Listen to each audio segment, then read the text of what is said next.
Hi, welcome to my channel. This is Daily Tarot. Magkakaroon tayo ng tarot reading kung ano ang inyong maging kapalaran for this February para sa ating mga Gemini babies. Okay.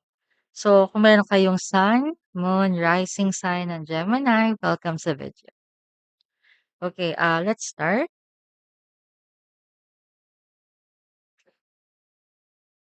Okay, so while we are shuffling, let me explain kung ano magiging system ng reading. So, una, magkakaroon tayo ng general, kung ano masasabi sa inyo. Next is your finance, career, and wealth. Kakasama na yon. Tapos, last but not the least, we have the love life reading. Okay, let's see. Oh, ilan?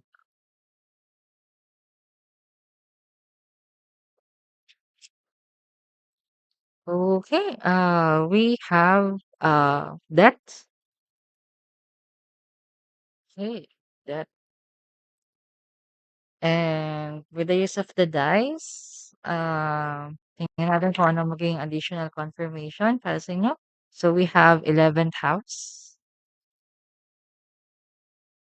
So ang 11th house, it stands for groups, friends, social awareness, technology, hopes, and wishes, and the future. Okay. So, Gemini, ang nakikita ko dito para sa inyo. So, kung meron man kayong, problema, alitan, or parang nawawalan na kayo ng lakas ng loob para magpatuloy, we can say na this is a new start para sa inyo. So, maliliwanagan lahat ng inyong mga alitan or kung meron mang pagkakalabuan, magkakaroon ng linaw. And we can also see na mas tataas pa ang inyong, social awareness.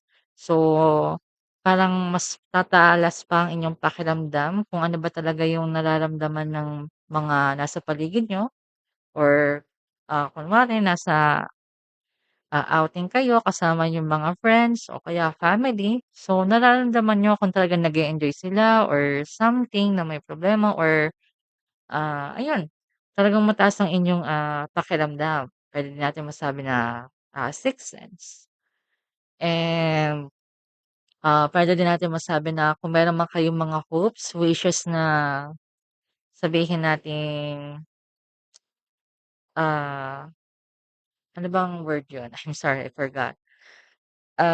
Ayun, ayun, parang, for example nga, in any case na meron kayong mga hopes, wishes na sinukuan niyo na, yung parang give up niyo na. Parang this is the month na kung saan parang magre-reborn yun or magkakaroon pa uli kayo ng pag-asa or chance, para makuha or mangyari yung mga gusto niyong mga hopes and wishes na yun for the future. Okay, so this is a very parang nabuhay uli yung mga dati niyong mga plano or yung mga gusto niyong gawin, mga gusto niyong mangyari. Okay. Tapos, ah moving on naman, sa inyong, finance, career, wealth, tingnan natin.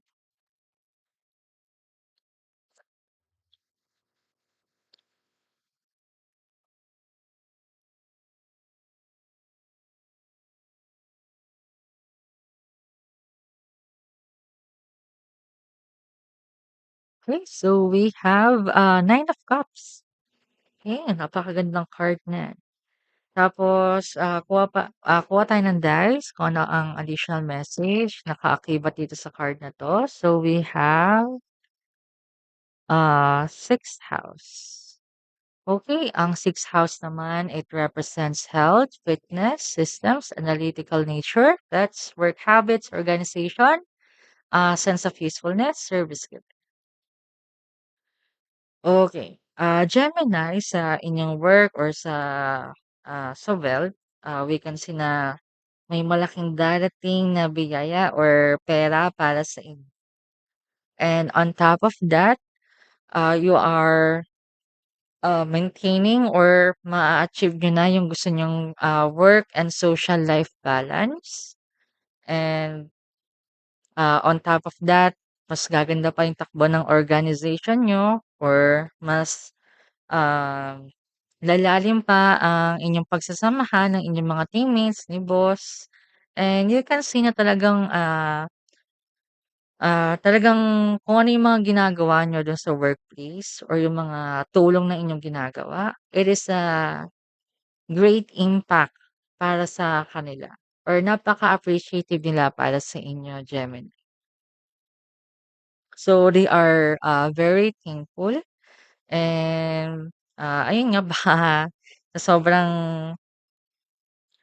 galing niyo nga sa work baka may chance na may additional leave or additional pay or increase in salary and mas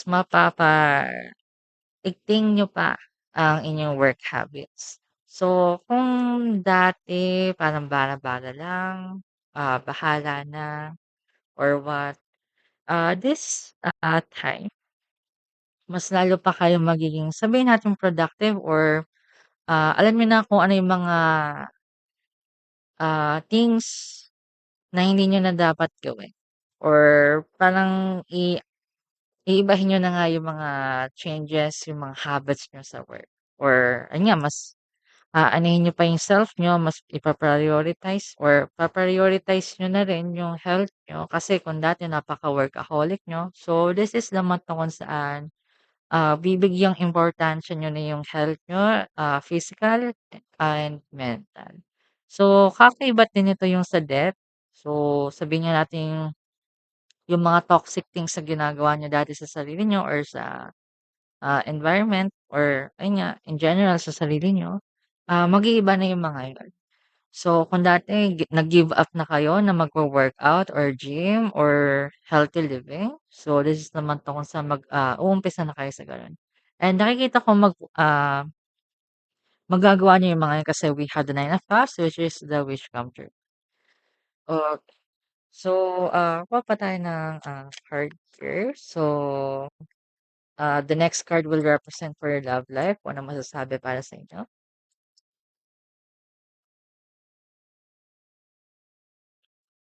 And while I'm shuffling, let me just, add some, details nga dito. So, in other words, we can say na you will able to love yourself more. Puwede din natin masabi na, mas mamahalin niyo pa yung workplace or yung ginagawa niyo sa work, yung sa mga ka-team niyo or yung mga things na kung paano kayo kumita ng pera. Tapos sa love life, we have, okay, Eight of Cups. Tapos, kuha tayo ng dice. Kung ano ang additional messages para sa inyo. Okay, we have the third house. Ang energy ng third house. Ang third house, the mind, thinking, communication, siblings, social activity, interests, neighbors, early education. So, Gemini, um, kung, hmm, wait lang. So, communication, moving on. So, it is really a new start para sa inyo. So, puwede natin masabi na kung, dati meron na kayong nakagisnan in terms about kung ano yung perspective niyo sa love or I mean kung ano yung perspective niyo sa love life, kung ano yung thinking niyo dun or, kung in a relationship kayo dati tapos yung sister niyo ni partner ay sabihin nating, toxic, yung lagi kang ina-under or, ah, pisikalan yung gano'n, yung parang gaslighting or or parang, ah, ikaw laging lumalabas na may mali or ikaw yung parang lahat ng may kasalanan. So, you are now able to, move forward and leave those negative vibes. So, talagang, this time, hindi niyo na yung sarili niyo na makaranas uli kayo ng gano'n. So, you are able to know your worth and properly communicate, sa ah, to all of the people or sa mga suitors niyo or kung in any case na you are in a relationship, mas lalo pang, mas mag-iigting pa ang inyong communication. So, walang misunderstanding na mangyayari. You are able to voice out yung mga gusto niyong iparating or puwede natin i-voice out yung mga reasons na gusto niyo ring sabihin. And, ayun nga, hindi niyo na hinahayaang magpaapi-api kayo, yung mga dating, toxic na nakagusto niyo dati. And we can also see na meron ding, bagay na matututunan kayo or, you have learned from your past experiences, Gemini. So, I'm so proud of you, Gemini, na nakalagpas kayo or you are able to overcome those kind of challenges. And in any case na single naman kayo, ayun nga, naghahanap kayo ng person na kung saan hindi kagaya na naging past relationship. So, we can do say na you are looking for a healthy, long-term relationship. Or kung in a relationship naman kayo, it just means na dun na papunta ang inyong, relationship. Kung dati, medyo toxic or hindi gaya ng ine-expect niyo, gaganda na yung takbo ng inyong pagsasamahan, this February. Eto nga, ah, month of love, February 14. Siguro sabihin natin magiging malambing na yung mga tao ngayon, yung mga partner or sa mga jowa, magiging malambing. Kuha naman tayo ng mga oracle cards, kuha ng mga additional, confirmation.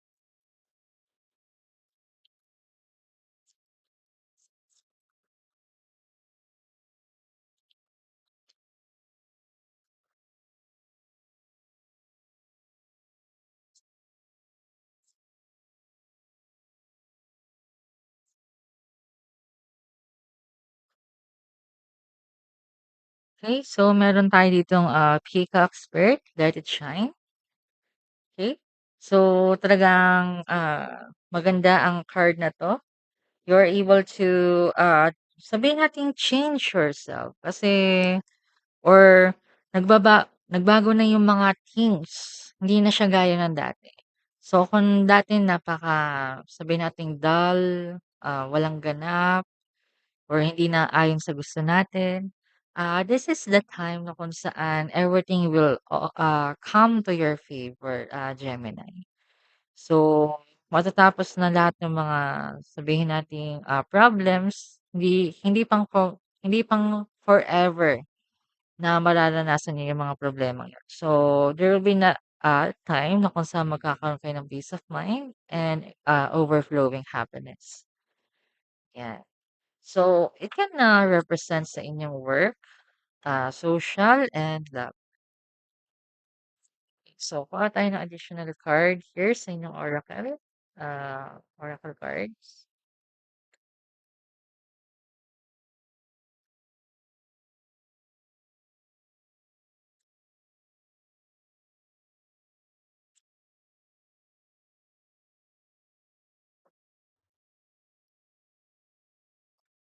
Oops.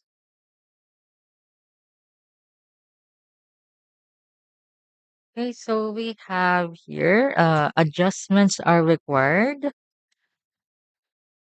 Okay. So, Gemini, uh, it may represent, ayun nga. So, parang binibigyan na kayo ng chance ng mga gabay nyo or tinutulungan kayo ng mga gabay nyo na, ayun nga, mapabago yung mga nangyayari sa paligid nyo or yung mga nararanasan nyo. Pero ang mismong pagbabago ay manggagaling sa inyo.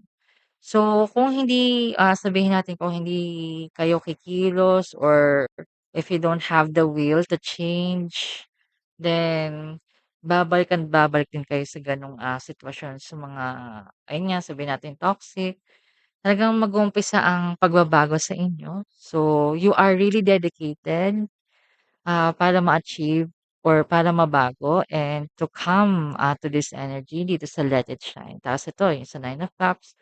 So, ay puwede natin masabi na magkakaroon kayo ng lakas ng loob para iwanan ang lahat ng mga toxic na, nakagisnan niyo dati.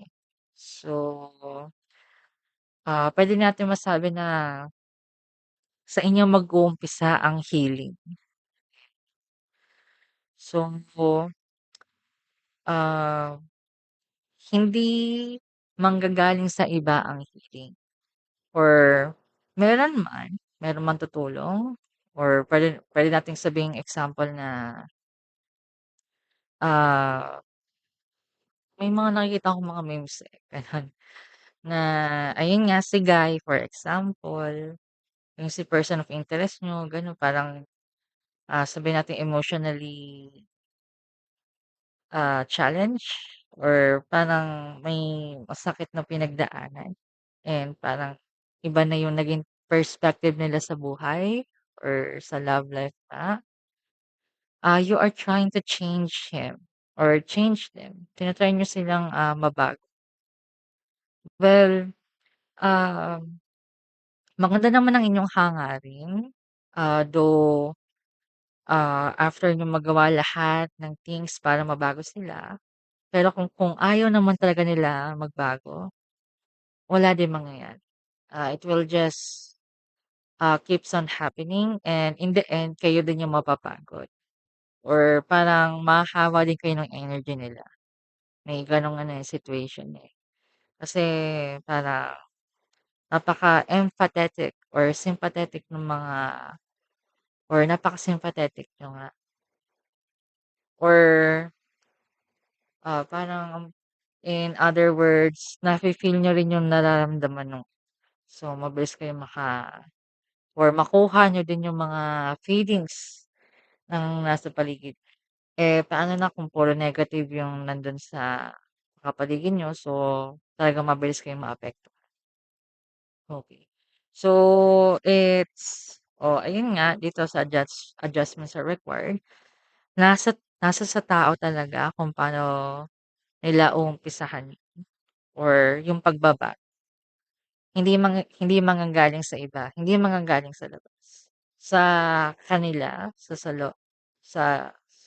'di ba, sa loobin nila talaga para mag-umpisa ang healing or yung changes. Then again, moving on now. So, this is the last but not the least oracle card na we have for you, Gemini. Okay. So, this oracle is for love life. So, worth waiting for. Divine timing is at work in your love life. Ayan. So, gaya nga, parang self-explanatory na to, Gemini, para sa inyo. So, for singles, ayan. Since matagal na kayo nag-antay and that you have talagang deserve nyo yung love. So, talagang gagawa ng paraan yung mga gabay, yung universe or si Cupido para sa inyo para magkaroon kayo ng love life, this February. Kung in a relationship naman kayo, so, masasabi natin, nagkaroon kayo ng alitan in the past and you are trying to reconcile with your partner. So, darating yung time na kung saan magkakaroon kayo ng heart to heart with them. So, divine timing or puwede rin natin masabi na in other perspective na, ah, ayun nga, parang magbibigay sila ng surprise para sa inyo since you have, gone through a lot of conflicts and arguments with each other. So, baka sabihin natin may surprise date kayo, this February 14 with your partner para makabawi man sila para sa ayan. So, before we wrap this up, let's see kung ano ang mga lucky numbers para sa inyo. So, we have here, the number 3, 6, 8, 11, 13, or and 9, ayun nakalagpas ako, 9 at saka 46. So, that's what we have. Take what resonates. Kung nagustuhan yung reading, please like and share and subscribe to my channel for more videos to come. Goodbye.